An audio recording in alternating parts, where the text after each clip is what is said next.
প্রিয় দর্শক, আসসালামু আলাইকুম। একটা প্রশ্ন দিয়ে শুরু করি। আপনার পরিবারের মাস শেষে টানাপোড়েন কি কখনো শেষ হবে, নাকি একই বেতনে বাড়তে থাকা খরচের সাথে লড়াই চালিয়েই যেতে হবে? আজকের এই প্রতিবেদনে আমরা এমন এক বিষয় নিয়ে কথা বলবো যা বদলে দিতে পারে লাখো সরকারি কর্মচারী আর পেনশনভোগী পরিবারের ভবিষ্যৎ। নবম জাতীয় পে স্কেল।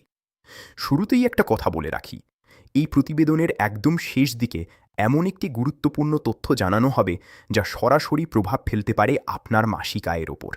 তাই অনুরোধ থাকলো, পুরোটা মনোযোগ দিয়ে শুনুন। চলুন একটু পেছনে ফিরে যাই। স্বাধীনতার পর থেকে এখন পর্যন্ত দেশে মোট ৮টি জাতীয় পে স্কেল চালু হয়েছে। সর্বশেষ অষ্টম পে স্কেল কার্যকর হয়েছিল ২০১৫ সালে। সেই হিসেবে এক দশকেরও বেশি সময় পেরিয়ে গেছে। কিন্তু এই দীর্ঘ সময়ে বাজারের অবস্থা একেবারেই বদলে গেছে। মূল্যস্ফীতি বেড়েছে, জীবনযাত্রার খরচ আকাশ ছুঁয়েছে, অথচ বেতনের কাঠামো রয়ে গেছে প্রায় আগের জায়গাতেই। এখান থেকেই শুরু হয় চাপ, হতাশা আর দীর্ঘদিনের দাবি একটি নতুন পে স্কেলের জন্য। এই দাবির প্রেক্ষিতে সরকার একটি পে কমিশন গঠন করে। অভিজ্ঞ অর্থনীতিবিদ ও সাবেক কর্মকর্তাদের নিয়ে গঠিত এই কমিশন দীর্ঘ সময় ধরে বিভিন্ন স্তরের কর্মচারী, কর্মকর্তা ও সংশ্লিষ্টদের সাথে আলোচনা করে একটি পূর্ণাঙ্গ প্রস্তাব তৈরি করে। অবশেষে সেই প্রতিবেদন জমা দেওয়া হয়েছে, যা পুরো বিষয়টিকে এখন বাস্তবতার খুব কাছাকাছি নিয়ে এসেছে। এখন আসল প্রশ্ন, নতুন পে স্কেলে কী পরিবর্তন আসছে? বর্তমান ২০টি গ্রেডের কাঠামো রাখা হলেও বড় পরিবর্তন আসছে বেতনের ব্যবধান কমানোর ক্ষেত্রে। আগে যেখানে সর্বনিম্ন ও সর্বোচ্চ বেতনের অনুপাত ছিল অনেক বেশি, সেখানে নতুন প্রস্তাবে এই ব্যবধান কমিয়ে আনার চেষ্টা করা হয়েছে। অর্থাৎ নিচের গ্রেডের কর্মচারীরা তুলনামূলক বেশি হারে বেতন বৃদ্ধি পাবেন। শুনতে কি অবাক লাগছে? তথ্য বলছে নিচের গ্রেডে বেতন বৃদ্ধির হার হতে পারে ১৪০% কাছাকাছি।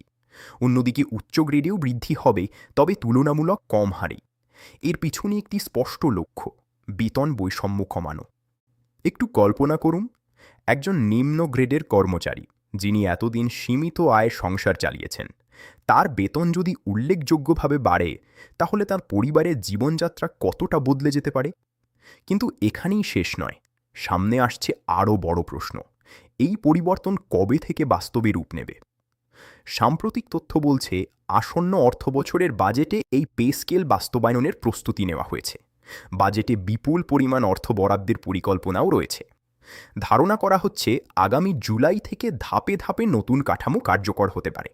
কিন্তু এই ধাপে ধাপে বাস্তবায়ন নিয়েই শুরু হয়েছে নতুন বিতর্ক। অনেক কর্মচারী সংগঠন বলছে, যদি ধাপে ধাপে বাস্তবায়ন করা হয় তাহলে প্রথম পর্যায়ে বৈষম্য থেকেই যাবে, এতে অসন্তোষ তৈরি হতে পারে। তারা চাইছে একবারেই সম্পূর্ণ বৈষম্যহীন কাঠামো চালু হোক। অন্যদিকে সরকার বলছে একসাথে পুরোটা বাস্তবায়ন করা অর্থনৈতিকভাবে কঠিন, তাই ধীরে ধীরে এগোনোই বাস্তবসম্মত পথ। এখন প্রশ্ন, কার যুক্তি শেষ পর্যন্ত প্রাধান্য পাবে?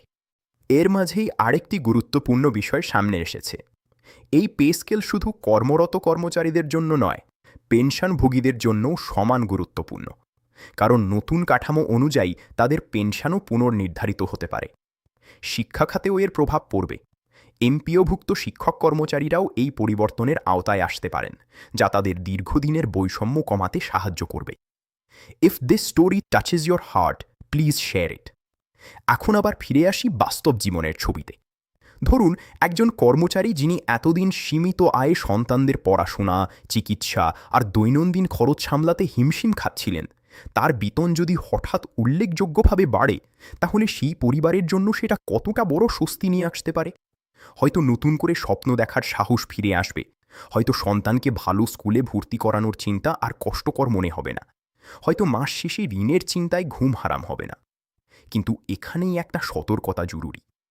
এখন পর্যন্ত যে তথ্যগুলো সামনে আসছে তার বেশিরভাগই বিভিন্ন সূত্র ও প্রতিবেদনের ভিত্তিতে।